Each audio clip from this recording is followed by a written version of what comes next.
Hello, everyone. This week's guest is Fabrizio Alvear, aka Pep. He's been in the international parcel game for more than 2 decades and was on the ground floor of e-commerce shipping. He's got a really cool story, but more than that, he's a cooler human being. What I really admire about Pep is that he's really down to earth no matter how much success he's accomplished, like running a $250 million company today. He's really kind, easy to connect with, and always willing to learn. I truly enjoy hanging out with Pep, and I know you will too by listening to this episode. So vibes, y'all. What's up, Pep? How you doing today? What's up, Tristan? How you been? Doing good, doing good. You're looking good with a new haircut. Where'd you just come from? I just spent 3 weeks over in New Jersey visiting family, sometime on the Jersey Shore. Went to a little town called Ocean City, New Jersey, which is beautiful. A lot of Villanova people there. So we went to visit Villanova University with my son. He loved it. So Oh yeah, wow. You didn't? yeah. Did you tan at all? What did you wear? Did you wear like a bucket hat? Because you should be tan if you were at the Jersey Shore. I let my beard grow out, so I just shaved for this show. So yeah. That's why I was like, you look like you got a haircut. I was like, man, you look different. So it's awesome. Thanks for looking good on the camera. You'll be on Oh, no YouTube, by the worries. way. Anytime, buddy. Anytime. This is my first podcast, and since you're my good buddy, I was like, I got to do it with Tristan. My first one's got to be with Tristan. You know? Oh wow. Thank you so much for doing that. This is that means the world. And let's talk about the name Pep because I know that everyone that knows you really well and your close friends, they call you Yes. Pep. And the ones that don't know it's Fabrizio. So why Pep? Yeah, that's what I know a solicitor's calling me. They'll say, "Hey, Fabrizio." I'll be like, "Yeah, this guy doesn't know me." Yeah. So my real name is Fabrizio, right? I'm the youngest out of six boys. Uh, Um, and in Spanish, my family's from Ecuador, and in Spanish, Pepito is the little guy.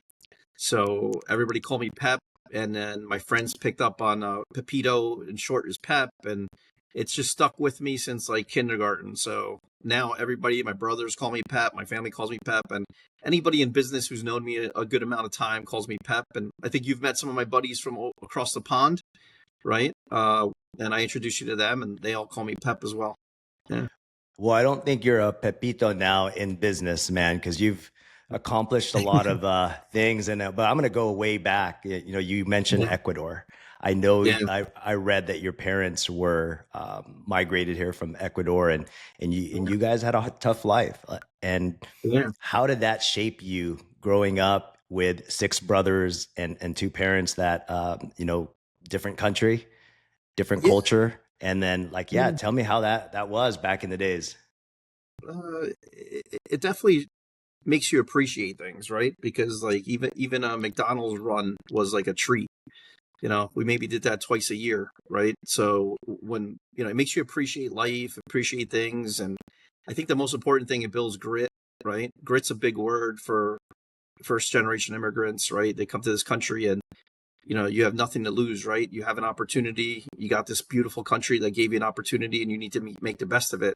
And you don't take it for granted. So most immigrants that became successful like have that mindset, right? Like the self-determination that, hey, you know what? I got to do something with this chance, right? So, yeah, great country we live in. I appreciate it, and I appreciate all the chances I got to do what I do. I know because I think when you were I think out of high school, your mom said, "All right, dude, you have to go get a job." Yeah. That was probably like one of the best things your mom could have ever done for you, from what I'm hearing with XPO Mail. Tell us about those days and Yeah. how you got into the industry, Yeah. into That, what you're that's doing a wake up today. call. That's a wake up call, right? You're out of high school, and it was actually a sad story because like I had got out of high school and my sister in law passed away, right, Oh, from cancer, and she was only 27 years old, and she was in Florida, and everybody wanted to go see her, like everybody, like to say goodbye, and my parents were like, look, we can't afford everybody's ticket, and you're grown now, you're 19, and you need to pay your own way, and I had to borrow some money, and she said I got to get a job when I get back because I got to pay this off, right? So it kind of is a wake up call, right? Like it's not that they don't want to do it. It's just like there's not the funds there. So, you wake up quick, you grow up quick. And unfortunately for me, I used to help my dad look for jobs and help wanted ads because he didn't speak English. And for me, that was easy for me to do. I picked up the paper, started interviewing, and with a little bit of luck, I ran into a company called XPO Mail. That was run by 4 entrepreneurs in their 20s, and they had just left the TNT Mail Fast. And I found myself a mentor out of all that, right? And a lot of people, when they hear my story, they said, "Man, you got lucky." But reality is what you do with it, right? Like, there's opportunity every day, right? That's what I see. I see opportunity every day. Are you going to take it? Are you going to get out of your shell, and are you going to approach people, or do you want to be closed in? I think you and I have the same mindset, right? It's like, that's how I met you, right? It's like, you got to get out of your comfort zone. And if you feel that there's somebody that could help you, or you could help each other, is just take advantage of those opportunities, right? And that's what I did with that help wanted ad. And I found somebody, and there's other guys there that lasted 6 weeks, Wow. but I saw something in this guy that he was teaching me things, and I was like, well, I'm not going to get this anywhere else. And it turned out to be a career making decision. Yeah. Yeah, because you work closely with those founders. You said, you were sorting mail. You didn't, they weren't, you learned, I think I would learn a lot from seeing founders actually doing the hard work, right? Like, Yeah. that's, And it was awesome. They were cleaning bathrooms, and they'd wow. be like, look, we do a rotation, right? The founders would clean the bathroom on Monday, the other one would do Tuesday, and then I would do Wednesday. And I'm like, man, it's my turn, right? And I did the same thing, right? At a startup, everybody did everything, right? You treat the janitor just like you do one of the team, and everybody has their role in a company, right? So it was awesome. No. That's something I noticed about you, Pep. You're very giving. I know I could tell by the people that I met that's around you. And that's one of the traits. I'm sure you don't clean bathrooms now, but you're still giving. So where did you learn that from? Is that something that you saw in your parents or in the founders? Like, that's a great, I would say the best trait for leadership is giving. Yeah, I think that came from my parents, right? Always help somebody, always treat everybody the same, right? Don't disrespect your elders. A lot of the basic things that I was raised with, right? I was very shy as a kid, and I knew my place, and I got myself in a little bit of trouble, but not a whole lot. Right? My dad would rip out the belt and give us good whacks if we got in trouble. Yeah. Wow. No, yeah, because you give, man, and I was like, wow, this is and I could tell by visiting you at your office, everyone, that you give respect and they give respect, and I like that about you. And one of the things that I saw was when you got to R.R. Donnelley, you actually built a business Yeah. after you're learning a lot about mail, right? And for a lot of people, they don't understand what you do. So let's go back to that, because Parcel is what you do. And like, we know about USPS mail, but you're doing this on an international like your platform is international. And can you tell a little bit about, like, where did you get the idea of doing international parcel versus like mail that USPS does? Yeah. My whole career in the beginning was about mail, and one of the companies I worked for was Deutsche Post, which is the German post office. And the German post office had bought a bunch of companies in the US. They owned DHL as well. And very quickly, everybody in the business knew that mail was transforming into e-com, right? E-commerce parcels, and mail year on year was going down. At that point, I had started a company called IPC with some money from one of my mentors, and 4 partners, great partners of mine, all women, and myself and 4 women. That was a tough one. They worked so hard. They taught me a lot about work ethic, and they were great partners. And we had this idea, like, let's start our own mail company. And then we said, look, we need to start investing in parcel automation or IT infrastructure. So started doing that, and we built a U.S. to Canada parcel delivery system. So we built that, and then we saw, wow, this is really blowing up. We need to figure out what to do. And then a lot of people came knocking on the door, right? Belgian Post, Pitney Bowes. A lot of people wanted to buy our company. And we were like, wow, we're just starting to blow this up. Do we really want to sell? And then we realized the IT infrastructure needed to build an e-com parcel company was millions of dollars. So we said, look, either we sell now or we go all in on investment, and we wait for 5 years. And, R. Donnelley gave us an offer we couldn't refuse, right? So we sold the company to them. I think you met my buddy Chuck, who was the president at the time of Donnelley. Yeah. Chuck Fattori. He became my friend later on. And then Kelly and I ran that business. My business partner, Kelly, ran that business. And we grew it. When we sold it, it was 60 million in revenue. And then, during COVID, when we bought it back, it was 170 million in revenue. So again, putting yourself in the right places, treating people well, and having a good reputation, right? That we had. We were, Donnelley was selling all their logistics arms, and they made us a fair deal that we couldn't refuse to buy it back. And that just got the competitive juices going again. I'm saying, look, let's build this. And we got some investors. A buddy of mine called Soka Supia, who was very involved in it, in the acquisition of the company, helped me, right? Another mentor of mine. He's only like 7 years older than me, but he passed away in January unexpectedly. Sorry to hear that. But yeah. But he taught me a lot about money, right? How to get money, about how to finance money, and he was able to get money quick, leverage it, about leveraging EBITDA and all that. And we're debt free. We're 250 million in revenue, and we're having the best year ever. So, knock on wood, Soka passed away in January. So we're saying that this year is dedicated to him, right? Our record year. Yeah. Whoa, that is awesome. So if I'm doing the math right, you bought it, you sold it at 60 million, and you had 60 million revenue. Yeah, 60 million revenue, and you had to at 170 million revenue. Did it cost you more to get back your old business?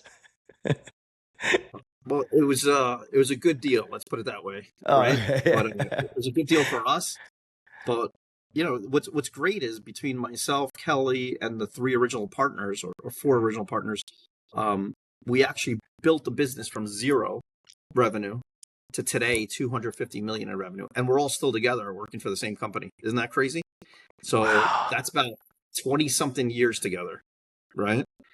And we're still good friends, and every quarter we have lunch and we talk about, we don't give each other enough pats on the back of what we created, right?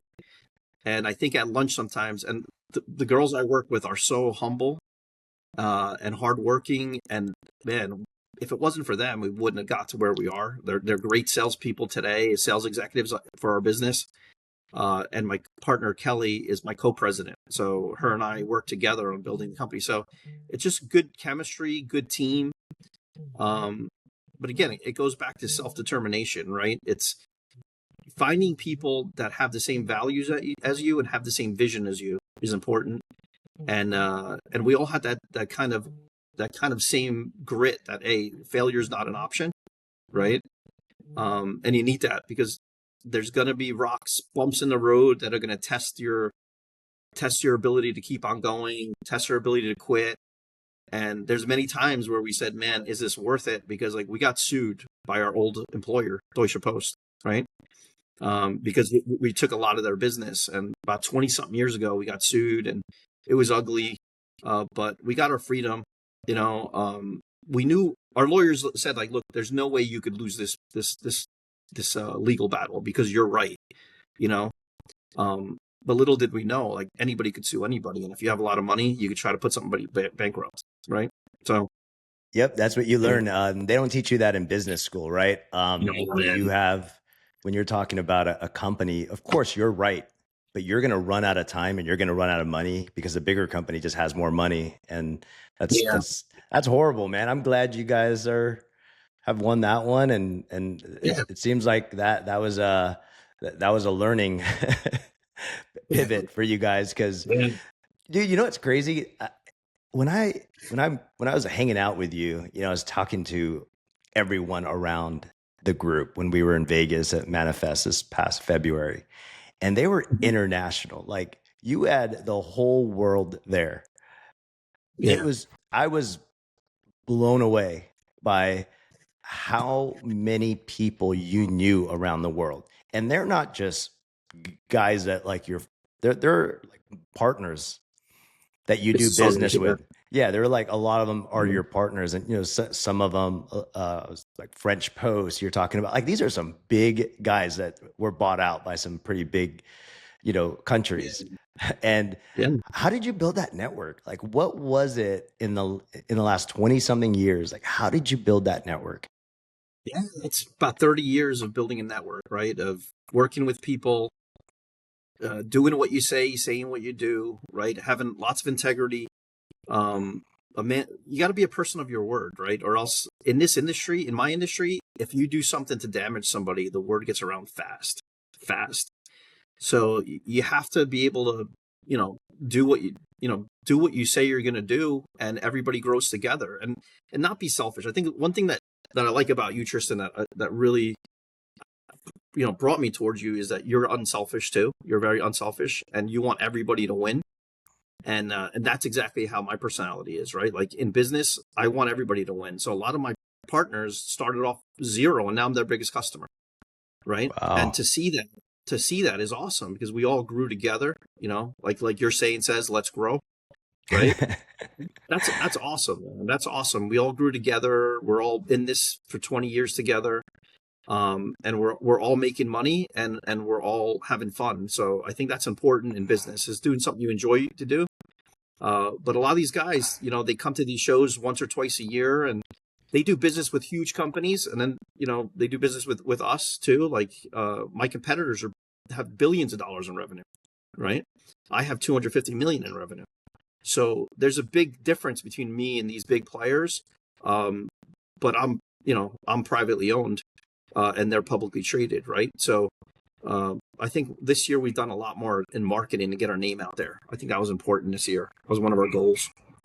No, I like that. I mean, that's a good strategy because especially when you're going after customers, I'm sure you have a way of looking for the right customers. Like, what does a perfect customer look like to you? Like the $1 billion guys are trying to get volume. I'm Yeah. sure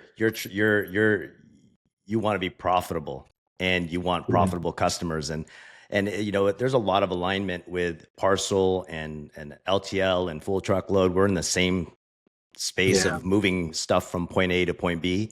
Uh, and what type of customers do you think align with Peps and the whole world? Like what kind of customer do you guys go after that Yeah. is your ideal customer profile?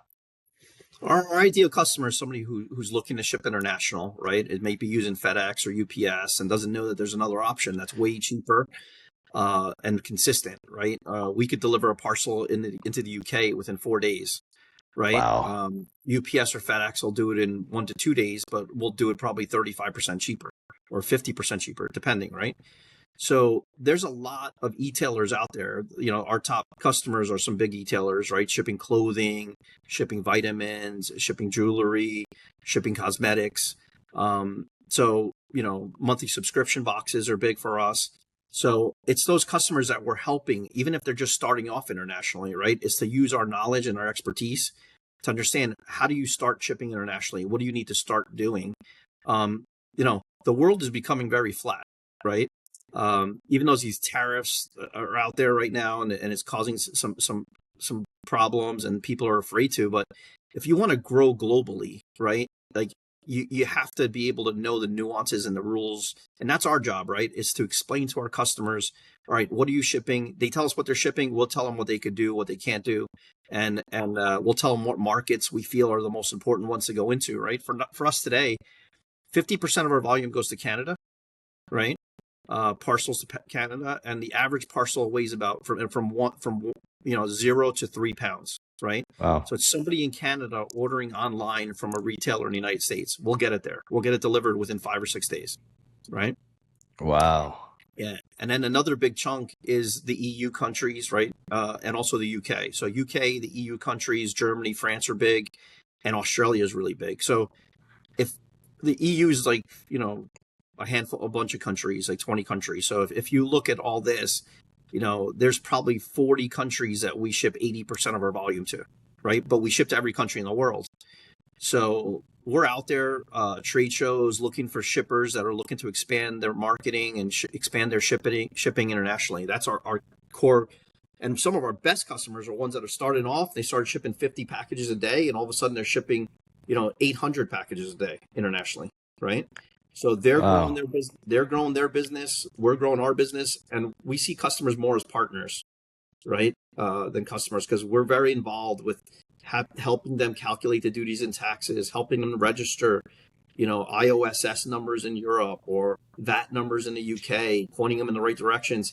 It's a lot of work, but we're the ones there that we want to help the customers, expand their shipping internationally. Wow. I mean, yeah, because international, I mean, I've always been interested in it. I know there's a portion where we can help you on, which is the middle mile. We've been exploring that, and I was thinking, wow, I had no idea that you knew how to ship. Like when you showed me that little machine that will tell you Yeah, what countries they go to and all the yeah, flags that you have in your warehouse, I yeah, was yeah, blown away. I mean, do you know every single one of those? Just I guess your final mile guys there, or yeah. how does I, that I work? know, I know most of the flags now, but Wow. yeah, like for us, we negotiate deals with final mile carriers. We have over 100 final mile options all over the world, and Wow. because we have the volume, right? So we consolidate all our customers' volumes, and we're shipping over a Yep. million parcels a month internationally, right? So we're shipping 1 million parcels a month internationally. We're building airline containers, about 15 to 20 a day, going out of LAX, going out of Chicago, going out of New Jersey. So we have 4 facilities in the United States. LA is our headquarters. And then we have Chicago right now is our biggest facility because the Midwest is just booming with e-com going internationally. A lot of the fulfillment houses would be our prospects, right? And we have a lot of fulfillment houses in the Midwest, a lot of warehouses in the Midwest. So we're picking up a lot of product from the Midwest and shipping it internationally. Yeah. So, I mean, what are your like biggest challenges right now in terms of like how to balance you've got kids that are going to Villanova. I wish, You I hope he goes. or you wish, right? But you went to go Yeah. look, but you have kids going and leaving to college. You have life to that to balance, and you're trying to grow a business that's just booming. You're having the best year. Like, what do Yeah. you like personally? Tell me about like how do you manage all of this that's going on? Well, having a great partner in life is important, right? My wife, man, I don't know how she does it, but we were just on vacation for 3 weeks, and I kept on looking at my kids, saying, "How did they grow up to be such great human beings?" And I was on the road all the time, so I would give that credit to my wife a lot, right? She does a lot to keep everything together, making sure everything's good. And after that is good people, right? Is get good people in your company, right? Find the people that are going to help you get to the next level, because scaling is not easy, right? But you have to have a vision to scale, right? You have to have a plan in place. How are you going to scale? How are you going to get there? Who do you need to invest in? What positions you need to get in, right? And like my new word this year is you don't know what you don't know, right? Yeah, I don't know what I don't know yet, right? So like this year, I thought I knew it. I thought we were running a great company and things were great, very profitable. And I said, you know what? I'm going to hire a consultant, right? Just to come in and tell me if I could do better in operations. And is my cost per piece the best it could be, right? And that consultant came in, and all of a sudden, my cost per piece is 5, 6 cents a piece better than it was last year, right? My processing, my labor. Wow. So over a year, that's $800,000 in profit, right? So things like that are still learning lessons that I take is that, you know what? We're good businessmen or businesswomen, and we learn things and we learn our business, but there's things we don't know. And those are things we need to go out there and find out to make us better, make our businesses better. Um, and so consulting was important, right? That helped us this year. But every year we learn something new. Building relationships, you know, man, building relationships on LinkedIn have been incredible. That's how you and I, you Yeah. know, you and I met like that, and it's one of the I made 3 relationships off of LinkedIn, and you're one of them this year that are just like, I might have made 50, 60 relationships, but 3 that are just like meaningful. That these are going to be my friends, work or not work, and I want to just grow together with them because they have a great mindset, right? Wow. Um, so and 3 of them is just me hitting you up on LinkedIn saying, "Hey, dude, do you have time to chat?" And that was it. And you know, I'm very, I give everyone a chance on LinkedIn. I think way more than I should. And everyone's like, dude, like, people are like, how do you have time to do all this? And I go, you know what? It doesn't really take that much time. It's actually like social selling is what I call Yeah, it, right? Or yeah, I actually heard that from Gary Vee. It's social selling. Social selling is all about, you go out there and you put yourself out there, you tell them what you do, and people come to you, and just yeah, being online. And it's funny that you say that, because I was always a hater about like social media. I didn't really get on until like this year on social media. Like I just literally, I'm like, just gonna, okay, I'll tell stories, whatever. But in all honesty, yeah, I was a hater. I was like, why do I need to do all this all day? And then that social selling, I was like, oh my gosh, this is way better than, because a lot of the like the inbound leads that I get, it's like, yeah. oh yeah, I've seen you. It's like the instant trust, right? I'm That's not having to awesome. send out like the cold emails, or like, Yeah, hey, yeah, they already know who you are, and who you're hanging around with, and what type of like human you are, and what you actually do, because you're talking yeah, about it online. And yeah, I think that's like really underrated. A lot of people don't want to go out there, for any reason, and I'm not there to judge, but like, yeah. it's actually really good if you're a sales guy. If you're not out on LinkedIn, you're like missing out, because people I need to know who agree. they're dealing with. And that's why I said, I'm not going to steal your freight. Yeah, yeah. I'm That's out a here great, building, yeah, building so relationships. I told my kids, like, I had the 3 weeks to spend with my son, and I said, dude, building relationships starts now. Starts now, right? It doesn't start when you graduate college. It doesn't start when college. It starts now, like in high school. Build relationships, because I have friends from elementary school that I still talk to, right? Maybe 2 or 3, and those will last forever, right? But in business and in life, you got to build relationships, and then you come to a point in life when you're in your 50s, like me, where it's like, yeah, I just want to keep a core group. I don't want to be everybody's buddy anymore, right? I want to keep a core group of people that are helping me grow, right? Uh, and just we have the same mindset, right?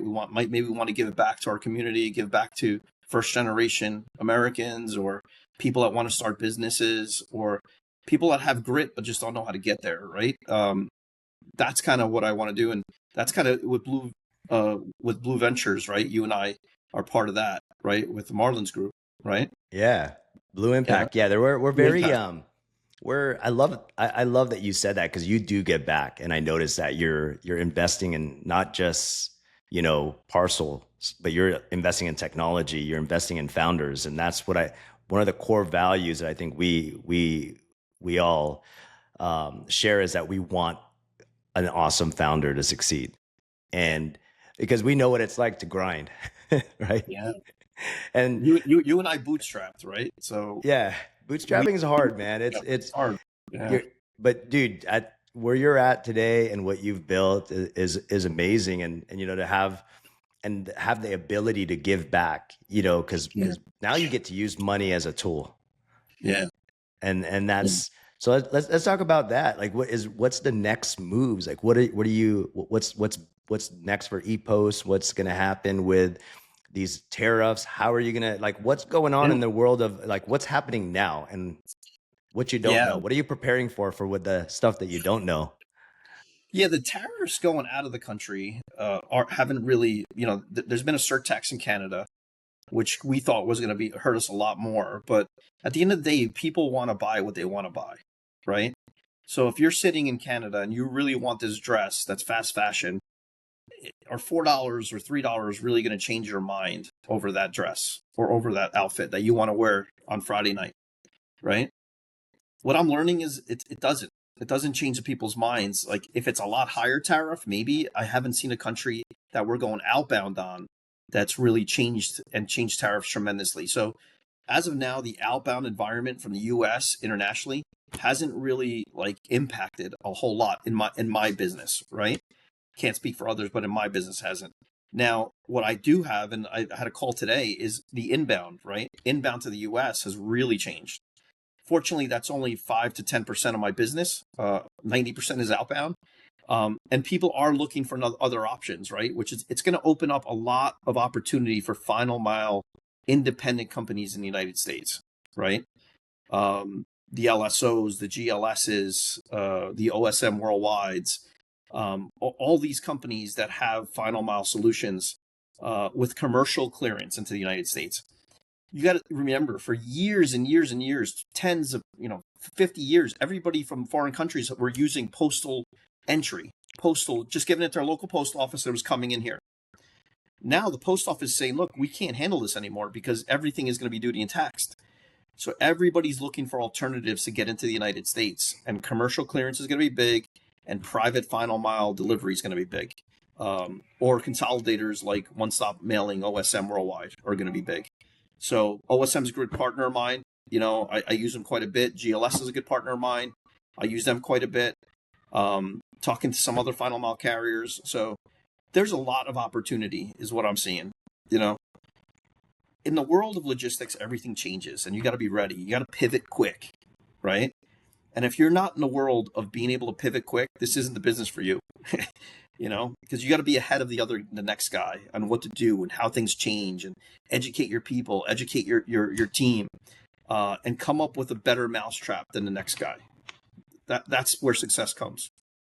Yeah, no, I think I've adopted this in the last maybe 3 years. I've always worked for the opportunities I don't see.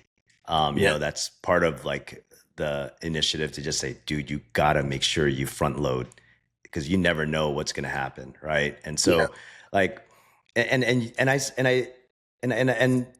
in the business that we're in, especially right now, are you happy with where you're seeing in your space in the logistics space, at least in your side of the Yeah. business? Are you happy where they're heading? Like the companies that you're with, and Yeah. Yeah, on the I mean, I don't e-com know. space, I am right. Okay. I look at reports that come out on e-commerce market and all this, and everything says it's going to grow by billions and billions of dollars. The volumes are going to grow as the world becomes flatter. More people are going to be selling internationally. So I see opportunity in this space, right? Yeah, I have other customers. Like a buddy of mine owns a fulfillment house, right? And he was saying, oh, it's, because of the tariffs, it's really bad, it's low. But now there's more opportunity because of the inbound tariffs through postal, that a lot of foreign companies are saying, look, we want to move our material in bulk into the United States and fulfill within the United States because there's lower duties and taxes, right? Because now you're bringing it over as cost of goods instead of cost of goods sold, right? So the Mm. values are lower. The values are lower. So yeah, I think there's opportunity, right? We've grown at double digits this year, but you just got to be ready. You got to be ready to pivot, right? And understand what's going on, right? We have a new postmaster general in the United States, and I'm hearing a lot of positive things about him. In the past, the postmaster was against a work share, right? Oh. And now the new postmaster is a fan of work share, so they kind of pivoted to something else, which is good for privately owned companies like myself, right, and like yours, because you could be part of that supply chain, right? Oh yeah, no, and it seems like you have to navigate a lot. Like with us, we're federally regulated. Our trucks, we complain about compliance and all that. Is that something that you struggle with? Because it's international. So I mean, I don't know. Is it Yeah, more gray than it is black and yeah. white? Yeah. There's certain rules that you got to know, right? If you're shipping into Europe, your customers need to be it's called IOSS registered, Okay. right? but it's not hard to do. So we educate them on what they need to do.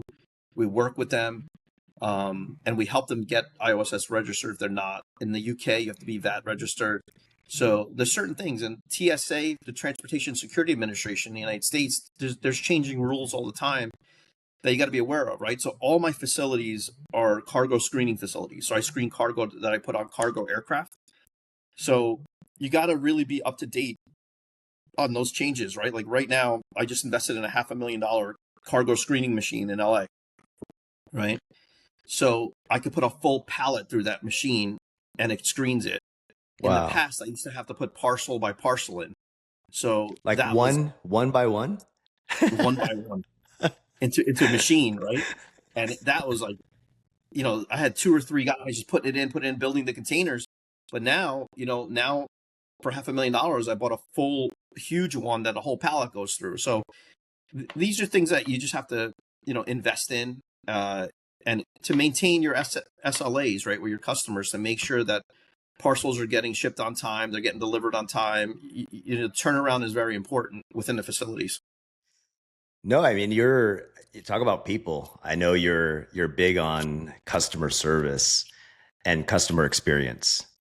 And Yeah. that's why you're killing it, is you actually have people answering. So let's go to like this whole AI versus, because I don't know. Yeah, I hate it when I'm calling someone and it's like, dude, I repeat the same thing to the AI. I'm like, what was the point of having someone answer my calls when you're going to ask me the same questions, right? As a human. So like, I like that about you, where you actually say it on your website or something, or we have real people calling. Is that like shots fired to your competition to say, hey, man, we are using real people? Yeah, I think it's important to have that connection, right? Like, because we don't deal with the person who ordered the goods. We dealt with the person who shipped it, who the company. And if the company has a problem, right, and they gave us 1,000 parcels and they have complaints about 10, you don't want them to go to an automated system, right? You want them to go to the person they deal with every day. So you met Quincy at our location, right? Quincy, both of you were comparing notes on the best Filipino restaurants in town. Oh, yeah, Quincy. Yeah, yes. Yeah.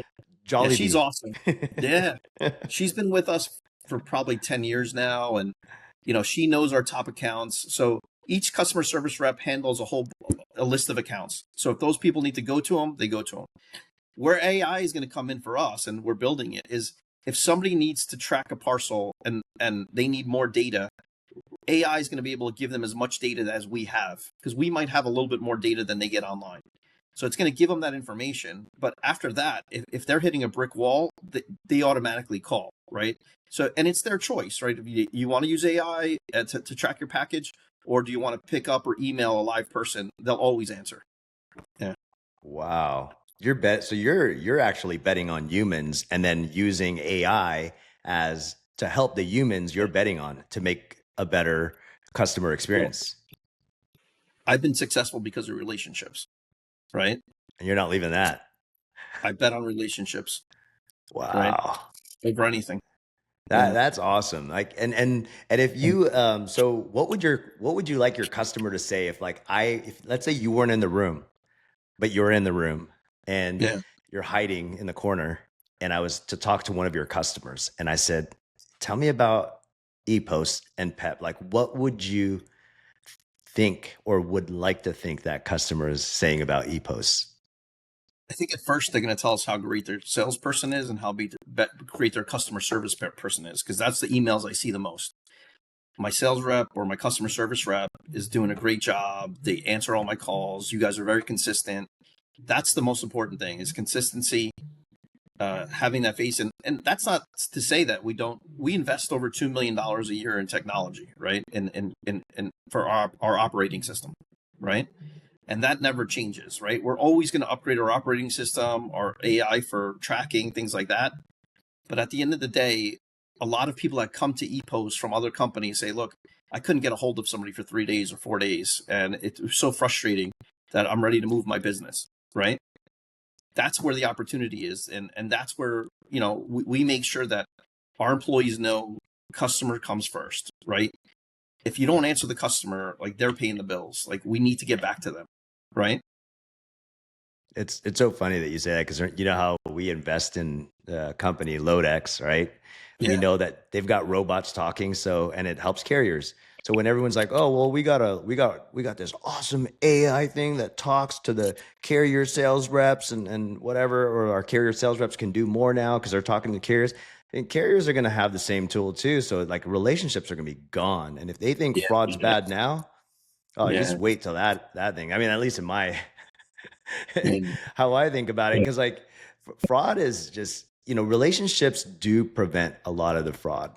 yeah, I really feel that. I mean, if you're trying to just have an awesome, like sustainable business with great relationships, I think yeah, you're doing a balance of both. You're not just betting on one, and you're still like, I love to hear that a person that runs a big company is still betting on relationships. So yeah, that's kudos to you, man. Like yeah, that's so let's go back to what your customers would say. I yeah. mean, I'm sorry, what your employees would say to you if you were hiding in the corner and I asked them, what do you think about EPOS and the leadership team? I think that the most important thing is we empower our employees, right? So they can make decisions. They don't have to wait for somebody to approve a $500 or $1,000 credit, right? They have the ability to do that, and they make smart decisions. And a lot of people that work for us, they'll grow within, they'll make decisions, they'll learn. Um, Average employee's been with us for like 10 to 15 years. Wow. But we have the challenges of every other company has, right? Is to scale a business, it's a competitive market out there, right? People are offering people a lot of money. I've lost some sales reps in the past 4 or 5 years that went to go work for a startup, a tech startup that offered them ridiculous amount of money that they couldn't say no to, right? Because it's ridiculous amount of money. And these are, private equity run, so they're trying to recruit the best. And 2 years later, that company folds, right? It's not sustainable, right? It's not sustainable. So I think the important thing for us is to make sure that we're running the business smart, which we do, to make sure that everybody could grow at a normal pace, right? We're very conservative on how we run the company, right? We make sure that we have zero debt in the company, right? So Dude, yeah, so that's hard to that do. That's really that's hard to do, right? And we invest in people, we invest in buildings, we invest in technology, um, and empowering people. I think is the biggest thing, right? I mean, that's to where I got where I am today is because people believed in me and empowered me to make some decisions, right? And wow. fortunately, I made more good than bad, and I ended up where I am. Yeah, Yeah, I should have betted with the Eagles with you guys when you walked out of halftime yeah, and you said we're going to put more money on the Eagles. I was like, wait, what? And I was like, no, I'm good with it. So you do make some good decisions. No, but I yeah, mean, in all seriousness, though, I was thinking about the employees that have been with you for 10 to 15 years. That is awesome. And yeah. let's talk about the employees that left. How did Yeah. they feel that they left you for they betted on a company based on the startup dream Yeah, pitch, right? I've had a lot ask me Did they for come their job back? back. Yeah, I have Did a lot ask me for their job back, and you know, I think most of them we don't. Once they leave, we don't, you know, we don't mm, take it back. Yeah. But why is you that? never know. I Like, don't know. I don't know. It's it, just it's hard because somebody else steps up into that role. Somebody else does good, right? mm, And a lot of times that role just isn't available anymore, right? And and some of the sales reps that left us, right, they were with us for 10 or 12 years. They might have been complacent with us and they went to take another job because they were excited about it. But then, we were very like, you know, we had them as an employee for 12 years. So there was a lot of trust there. But then when they want to come back, you're like, yeah, you left us once. We don't know if you're going to leave us again. Like we already invested in somebody else. Because once you start investing in somebody else, I'm all in, right? I don't try to, we try as hard as we can to keep the people that we have and invest in them, um, and see how far they could go, right? Yeah, are there times where there'll be friction because an employee thinks they should get, like I just hired an executive, and other employees were upset that they didn't get that position, but they didn't. If they don't have the qualifications to do it, to scale a business is hard, and you have to get people that know more than you do, right? So I try to find people that know more than I do, and that could help me, right, scale a business, and that's my job to do, right?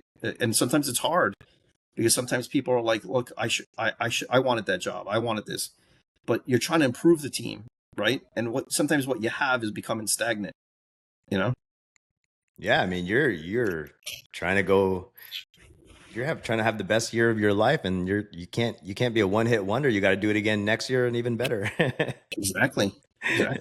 So, and I'm going to talk about this one employee of yours because he taught you something personal. Oh yeah. It's called the Good Morning Movement.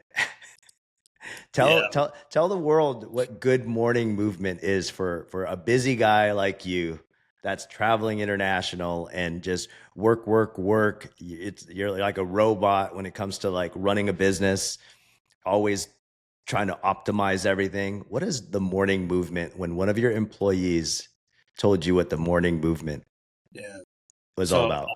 I'm always on a run. I got ADHD, so I'm thinking about 5 projects in my mind at once. And the mornings for me, I'm just calling people and it's like, dude, can you please do this? Do this? Can you please do that? And one of my finance director, Ed, told me once, like, Pep, he would always say good morning before I start the conversation, and it would force me to say, hey, good morning, how are you? And then get into a conversation.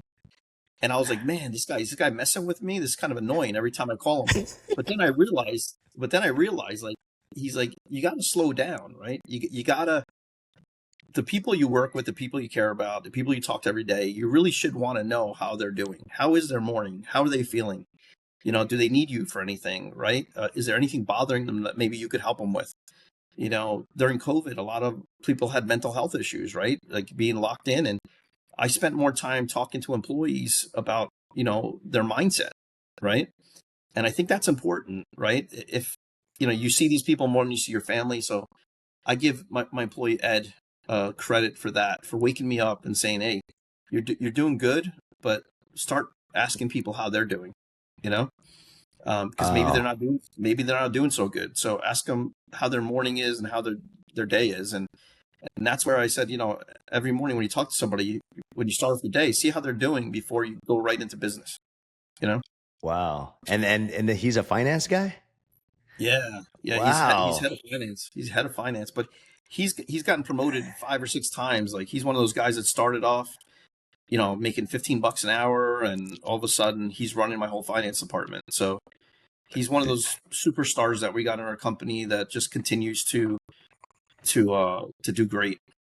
I'm sure he did the calculations. He was like, according to my calculations, good morning is going to change the way. Yeah. Dude, good morning is going to change the morale of the company if we get Pep to say good morning to every single employee.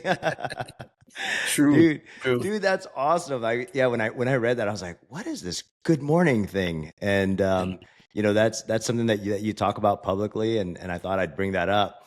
And so, like, dude, this has been a great interview. I know you got to get going. You're very busy, and I just, I wanted to wrap it up. But one last question, and let's go deep here. What do you want to be Pep's legacy? What your kids are going to say about you? What your friends are going to say about you? What your wife's going to say about you? Let's uh, Yeah, let's pretend you're in a coffin right now and yeah, say, that's scary. what would you Yeah, want? What would you want people to say? that he gave his all, and he cared about his family and his friends, right? And he tried to give them as much opportunity as he could. Um, but he was fair, right? Like you can't give people things; they have to earn it, right?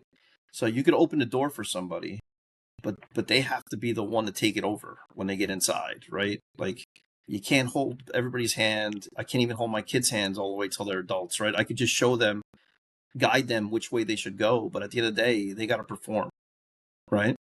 But if I could give somebody an opportunity and open that door for a couple people that in my life, or my friends, which I started to do already, and give them a chance to build something like I did, that's great.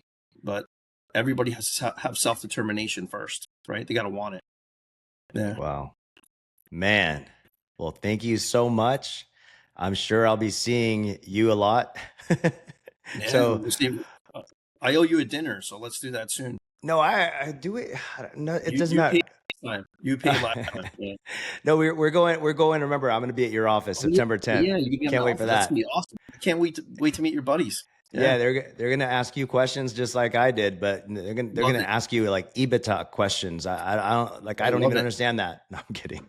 Love it. Love it. All right, I'm gonna sign off.